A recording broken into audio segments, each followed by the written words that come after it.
the Clarity Act is actually, I think, a historical piece of legislation. Like it really is the first time that some core terms about what is a blockchain, what is the governance that shows that a blockchain is decentralized. It also uses terms like when a blockchain is major, and it describes that as basically not having a single point of control. So I think it is very interesting, the approach, right? The ideology that is in this bill. And basically, it is much wider than Genius. Genius is just basically regulating the stablecoin. But this is regulating blockchain use as a whole. So it's very interesting. It talks about open source. So let's get into it a little bit, because it just, I mean, even though I would rather they just say, for me, I'd rather just say, like, do what you want. We're not going to get you.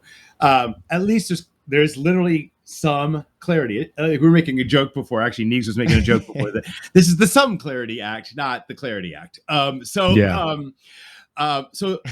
if you build you said the word you used before was mature, but your accent made it sound like major. So I just want to make sure that it was understood that it did sound like major. You're right. Yeah, it defined mature blockchains, not major blockchains. And so actually, those are pretty much one and the same at this point. But depends. You have major blockchains that are very centralized. So by definition of this, they are not major. Yeah. So it's interesting because what they did in here, which is great, it allows people to make blockchain projects here with a process. So the first thing they did was say CTFC is in charge of this kind and SEC is still in charge of that kind. And so if you want to start a blockchain, you can.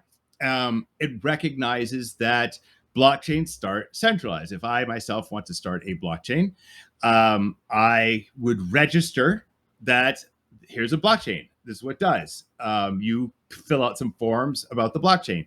Same kind of forms, or same kind of information, I should say, that you would give investors or partners, or or even maybe communities about like the plans going forward. So all that kind of stuff, you register that stuff under it, the moment where it's centralized. Like if you have all the nodes, obviously that's centralized.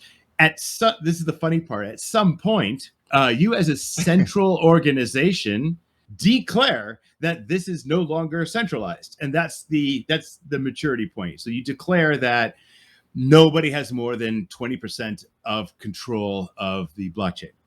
That's right. So that's how a chain project goes from being centralized to being decentralized. That's the clarity process.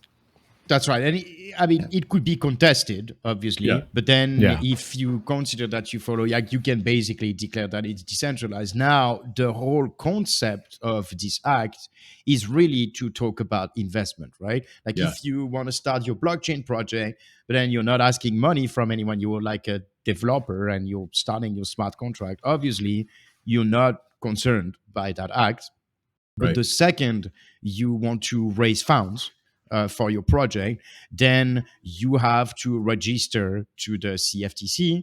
You basically have to, exactly like Rob said, right? But to give maybe a little bit more detail, you have to explain what is the purpose of what you're doing, what's the goal, how will you use the funds. So basically, the whole goal is to give more transparency in the way funds are raised and basically give more guarantees for investors.